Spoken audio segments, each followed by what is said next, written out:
मोहब्बत दिल पे दस्तक किस्त नंबर 22 हिस्सा नंबर 3। नगीन की कलकल करती हंसी कमरे में गूंजने लगी। इसने उठकर लाइट ऑन की और पागलों की तरह इधर उधर अपने चारों जानिब देखने लगी। अनस, उसने पुकारा मगर कोई जवाब नहीं मिला था। अनस, कहाँ हैं आप? वो उठकर वॉशरूम में झांक रही थी।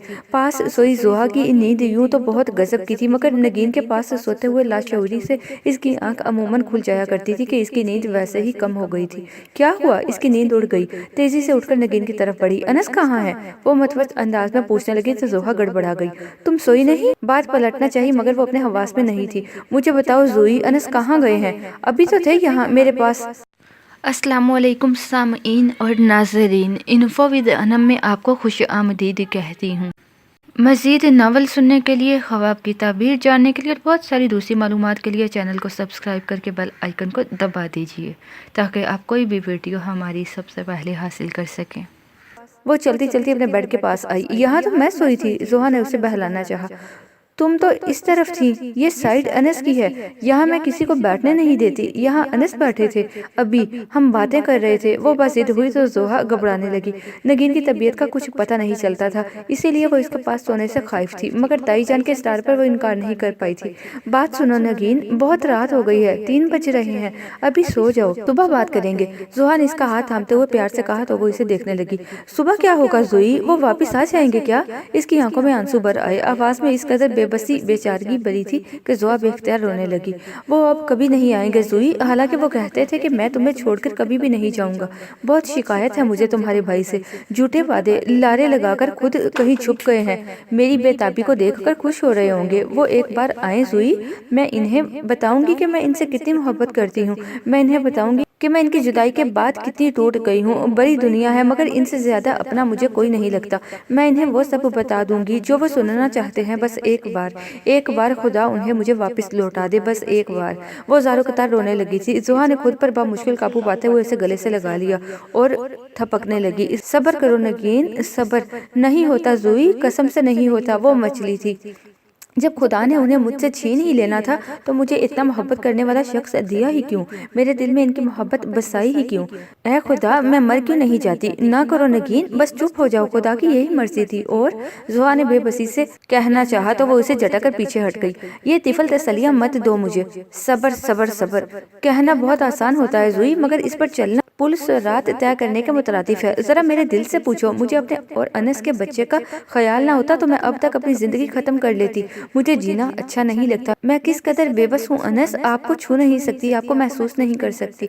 वो रो रही थी। किसी के भी चले जाने से जिंदगी खत्म नहीं हो जाती नगीन। एक माँ से बढ़कर कौन अपने बेटे से मोहब्बत करेगा? ताई जान ही को देख लो, क्या इन्होंने सब्र नहीं किया?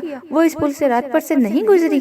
ताया जान ने इस उम्र में जवान जहान बेटा खो दिया तो इन्होंने जीना छोड़ दिया क्या? ये मशीद एजदी है। खुदा के कामों में हमारा क्या दखल? वो जितना बड़ा दुख देता है उसी कदर हौसला भी दिया करता है। तुम एक बार सोचो तो सही, इसकी शय थी, इसने ले ली, गम कैसा? तो मुझे क्यों दी अपनी शय उसने? नहीं होता मुझसे सबर, ये कैसी मशियत है? नाजमा जानो को जीते जी पुल से रात पर से गुजारना, खुदा इस कदर जालिम तो नहीं, वो तो रहीम करीम है। जुई फिर इसकी आवाज पर नातवानी गालिब आ गई तो जोहा ने इसे थामकर बिस्तर पर लिटाया और कंबल उड़ा दिया। सब ठीक हो जाएगा नगीन, सब ठीक हो जाएगा। जोहा ने आंसू पीते हुए इसे तसल्ली दी। खुद इसका दिल पानी हुआ जा रहा था। मोहब्बत से बिछड़ना किस कदर जानलेवा होता है, इसका एहसास उसे था। दायमी जुदाई एक तवील सफर जिसमें भटकना और भटकते रहना ही मुकद्दर होता है। नगीन ने थक कर आंखें मूंद ली तो वो आहिस्ता आहिस्ता उसे थपकने लगी। इसे खुद भी अनस बहुत शिद्दत से याद आ रहा था। इसे सब्र की तलकीन करते कहने के बाद अब जोहा की आंखें भीगती जा रही थी। ये बहुत कम इत्तेफाक होता था कि गुलरेज खान अफरीदी इसके ऑफिस में आए हों। अभी भी इन्हें दरवाजे से अंदर दाखिल होता देखकर वो फोन मुख्तसिर करता रिसीवर रखकर उठ खड़ा हुआ। अस्सलाम वालेकुम, इनकी आवाज में रोब और दबदबे की झलक थी। वालेकुम अस्सलाम बाबा जान, आप यहाँ कैसे? वो हैरान सा इन्हें स्टडी रूम की तरफ इशारा करते हुए पूछने लगा तो वो अपनी कमर पर हाथ बांधते हुए मुस्कुरा दिए। क्या हम यहाँ नहीं आ सकते? ऐसी बात नहीं, मेरा मतलब था कि अगर कोई काम था तो मुझे कोठी बुला लिया होता। इनके पूछने के बाद शमोइल खान ने इनके बिलमुकाबिल सोफे पर नशीस संभालते हुए अदब से कहा। बेटों से मिलने के लिए कामों के बहाने नहीं तलाशे जाते शमोइल खाना, वो संजीदगी से बोले थे। जी, वो यही कह पाया। फिर तकल्लुफ निभाते हुए पूछा, चाय मंगवाऊं आपके लिए या कहवा? कुछ नहीं, हम बस थोड़ी देर के लिए आए हैं, तुमसे एक जरूरी बात करना थी। इन्होंने हाथ उठाकर इसे रोक दिया। वो पूरी तरह इनकी तरफ मुतवज्जा हो गया। गुलरेज खान तो एक फोन कॉल पर बंदे लाइन हाजिर करने वालों में से था। फिर कोई बेहद जरूरी बात ही हो सकती थी जो इन्हें इसके ऑफिस तक ले आई, या शायद इसमें कुछ छोटे होने के बाद शमोइल खान की जिद्दी और अड़ियल तबीयत का भी दखल रहा है। बड़े दोनों बेटों की निस्बत शमोइल खान से इनका बर्ताव और ही किस्म का होता था। जी कहिए। वो हमतन गोश था, वो कंकारे।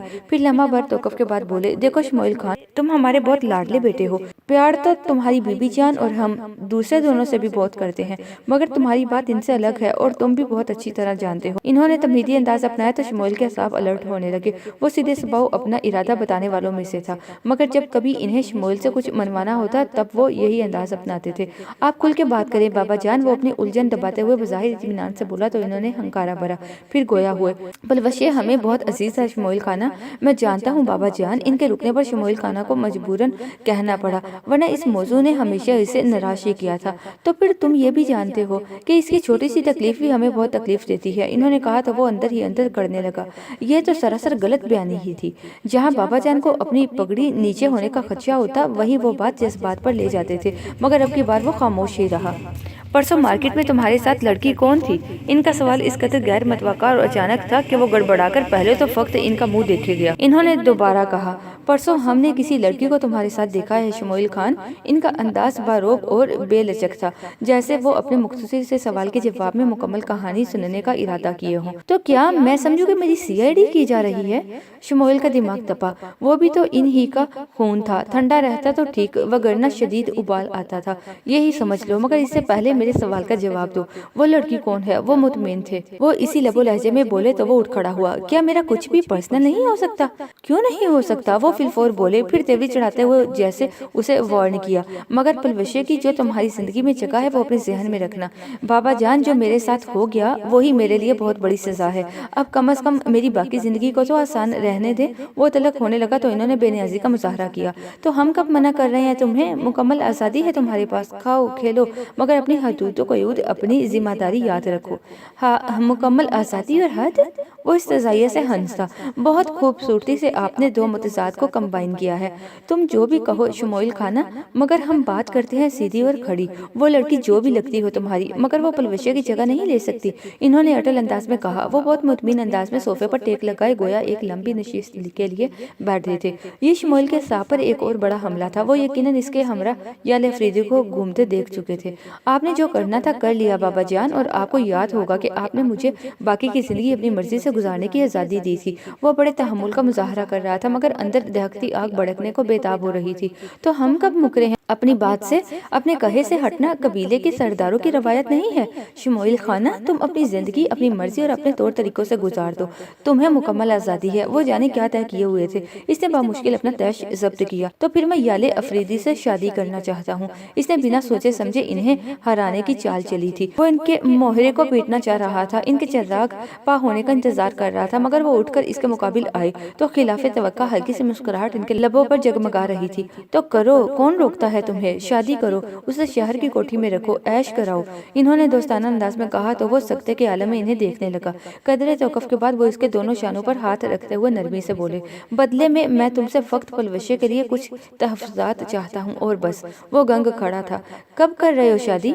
इन्होंने इसी नरम अंदाज में कहा तो वो गायब दिमागी की कैफियत में बोला, जल्द ही। बहुत अच्छे। वो खफीफ सा मुस्कुराए। शमोइल के लिए इन्हें इस मूड और मिजाज में देखना एक हैरान कुन तजर्बा था, इसलिए वो कुछ सोचे समझने के काबिल ही नहीं रहा था। उन्होंने इसका शाना थपका, बेस्ट ऑफ लक। फिर इसे बगौर देखते हुए बोले, मगर शादी से पहले एक बार मुझ बात जरूर करना। वो सर हिलाने के काबिल भी नहीं रहा था। शिकारी खुद अपने जाल में आ फंसे तो इसका क्या तदारुक? सूटकेस। सबा ना समझने वाले अंदाज में इसे देखने लगी। वो शर्ट उतारकर बिस्तर पर डालता ठटक गया। क्या बात है, कभी सूटकेस का नाम नहीं सुना? संजीदगी से बोला तो वो कफीफ सी बोली, दूसरे शहर जाने के लिए सूटकेस तैयार करवाने की क्या जरूरत? कभी इतने दिनों के लिए तो, मगर दूसरे मुल्क जाने के लिए तो जरूरत पड़ सकती है ना? वो तंजिया पूछने लगा। सबा ने बेयकीनी से इसे देखा। बैरून मुल्क जा रहे हैं? नोफल ने गहरी सांस खींची और बिस्तर के किनारे टिककर झुकते हुए शूज उतारने लगा। फिर फारिग होने के बाद सीधा होते हुए आम से अंदाज में बोला, आप ऐसा करें, सुबह नूरी से कहकर मेरा सूटकेस तैयार करवा दें। इस हफ्ते में कभी भी फ्लाइट हो सकती है। आप कहाँ जा रहे हैं? वो मतवसी इसके सामने आन खड़ी हुई। नोफल ने एक निगाह गलत अंदाज इस पर डाली और इत्मीनान से बोला, सिंगापुर। कोई जरूरत नहीं है कहीं भी जाने की। वो दफतन तेजी से बोली तो नोफल की आंखों में चमक उतरी। फिर इस पर इस्तज़ाइया गालिब आने लगा। बहुत अच्छे, यानी अब मैं आपके मशवरों पे चला करूंगा। आप इसे कुछ भी समझे, लेकिन मैं आपको कहीं बाहर जाने की इजाजत नहीं दूंगी। वो इसके सामने खड़ा हुआ। एक्सक्यूज मी मोहतरमा, आप मुसलसल ओवर रिएक्ट कर रही हैं। मैंने ऐसे कोई हकूक नहीं दिए जिनकी बिना पर आप मुझ पर ऐसी पाबंदियां लगा सके। इसके लबो लहजा में तिल आमेज़िश थी, मगर वो इसके यूं मद मुकाबिल आ जाने पर भी नहीं घबराई थी, बल्कि कुछ अजीब ही हुआ। बहुत हैरान गुन बेख्तियार आगे बढ़कर इसकी शर्ट मुठियों में दबोचती वो इसके साथ लग गई। इतनी दूर मत जाए नोफल, प्लीज। उसकी ये बेख्तियारी इस कदर गैर मुतवक्का थी कि वो जहाँ का तहाँ खड़ा रह गया। आप शहर से बाहर हो तो और बात है, मगर मुल्क से बाहर मत जाएं। वो शायद बस में नहीं थी। नोफल ने अपना सीना भीगता महसूस किया। शायद वो रो रही थी। किसी अनजाने एहसास से नोफल पिघलने लगा। सबा का ये इल्तफात इसके लिए नया ही था, बहुत हैरान कुन भी। अनस भाई भी तो बाहर गए थे, फिर क्या हुआ? वो कभी भी वापस नहीं आए, वैसे हंसते मुस्कुराते। प्लीज नोफल, इसने बेख्तियार गहरी सांस ली। तो ये तोहमात इसे घेरे हुए थे। आहिस्ता से नोफल ने उसकी मुट्ठियों से अपनी शर्ट छुड़ाई तो वो भीगती आंखों से इसे देखने लगी। अभी ऐसा मत सोचे नोफल, जुदाई हमें रास नहीं आती। इसके लबो लहजे में तड़प और दुख था। मेरी जुदाई शायद आपको रास आ जाए। वो कठोर तो नहीं था, मगर इसके मामले में पल भर ही में इसके दिल में इतनी सख्ती कैसे बढ़ जाती थी। इसकी आंखों में वहशत सी उभरने लगी। ऐसा मत कहे नोफल, आप अच्छी तरह जानते हैं कि मैं बहुत साफ दिल से आपके साथ चल रही हूँ। ये आप ही हैं जो कंप्रोमाइजिंग की राह नहीं अपना रहे। मैं तो अपना सारा कुछ त्याग कर आपकी हमराही में सफर कर रही हूँ। कभी नहीं सोचा तो अब ही सोच लें, मुझे अपने भाई का घर उजड़ने का गम नहीं। कौन सी मजबूरी है जो मुझे आपसे बंधे हुए है? कभी सोचा आपने? आंसू इसके चेहरे पे टपक रहे थे और शायद नोफल का दिल भी। मगर हाय ये अना पसंद दिमाग। इसे नरमी से पीछे हटाता वो तेजी से वॉशरूम की तरफ बढ़ गया तो वो इसकी पुश्त देखती रह गई। वो आए मेरे पास ठीक करते टाई की नोट। मैंने पूछा गौर के, योर प्रॉब्लम इज व्हाट? वाह वाह। वाजिदा ने ऊंची आवाज में शेर पढ़ने के बाद खुद ही सर झुकाया तो उसका दिमाग घूमने लगा। एक तो इस शैतान से कोई चीज छुपी नहीं रह सकी थी, जबकि वो मुस्तकिल सामने सोफे पर बड़ा जमा इससे पूरी तरह लुत्फानंदोज हो रहा था। इसने कहा, देखी नहीं कहीं मैंने ऐसी ब्यूटी। इसने कहा, देखी नहीं मैंने कहीं ऐसी ब्यूटी, इसीलिए तो छोड़ के आया हूँ अपनी ड्यूटी। ये यकीनन कोई सरकारी ऑफिसर होगा, वो ऐसी ही ड्यूटीज अदा करते हैं। वो साथ साथ तज्जिया निगारी के फराइज भी सरअंजाम दे रहा था। वजी शराफत के साथ मेरे हवाले करो ये पेपर। वो गर्राई, ये पेपर तुम्हारा है? पेपर नहीं, मगर जो कुछ लिखा है वो मैंने लिखा है। इसने दांत पीसे। इतने दिनों बाद वो फिर इसकी जान जलाने वाली हरकतें करने लगा था। ये राइटिंग तुम्हारी है क्या? वाजिदा ने इसकी आंखों के सामने कागज लहराया, फिर खुद ही मजाक उड़ाते हुए बोला, कहाँ मेरी मोतियों जड़ी लिखाई और कहाँ तुम्हारे कागजों पर चलते कीड़े मकोड़े। यूँ लगता है पहले लाल बेग इंक में गिरा हो, इसके बाद पेपर पर से गुजर गया हो। तुम बहुत शुक्रिया शुक्रिया। अब ये अगला शेर सुनो। उसकी धमकी सुने बगैर वो मुतशक्कर हुआ। अच्छा जी, ये शायर बहुत दिनों के बाद जागा है। जोहा को भी इतने अरसे बाद इन दोनों को अच्छे रूप में देखकर अच्छा लगा था, वरना मीर हाउस की वीरानी तो अब एक असेब लगने लगी थी, जो किसी तौर पर भी पीछा छोड़ने पर आमादा न थी। अरे आप भी सुनो तो, मेरा शाहकार वो शरारत पर आमादा था। हमरा ठंडी पड़ गई क्योंकि जोहा खिलाफे तवक्का वहीं बैठ गई थी। वाजिदा ने दोबारा शेर सुनाकर दाद चाही। वाह वाह क्या बात है। मैंने गुस्से से कहा, देखा है कभी अपना फेस? मैंने गुस्से से कहा, कभी देखा अपना फेस? वो बाछे फैलाकर मुझसे बोले, जानम यस। वो झुकर बोला तो जोहा को हंसी आने लगी। बहुत खूब। घटिया, हमरा ने उठते हुए तलमिलाकर कहा। शेर ना? वो फिलफोर पूछने लगा। नहीं शायर। हमरा ने दांत पीसे तो वो बेसाख्ता कहा लगा बैठा। किचन में चाय का मग यूं ही छोड़कर नगीन बहुत बेताबी से इसकी तरफ आई थी। क्या हुआ? अनस आ गए क्या? इसने बेचैनी से पूछा तो लाउंज में मौजूद तीनों जैसे साकत रह गए। बताओ ना वजी, अनस आ गए हैं क्या? वो कहीं से भी मकबूते हवास नहीं लग रही थी। नहीं भाभी, वो फंसी फंसी आवाज में बेचारगी से बोला तो जवाबन नगीन ने नागवारी से कहा, तो फिर तुम हंसे क्यों?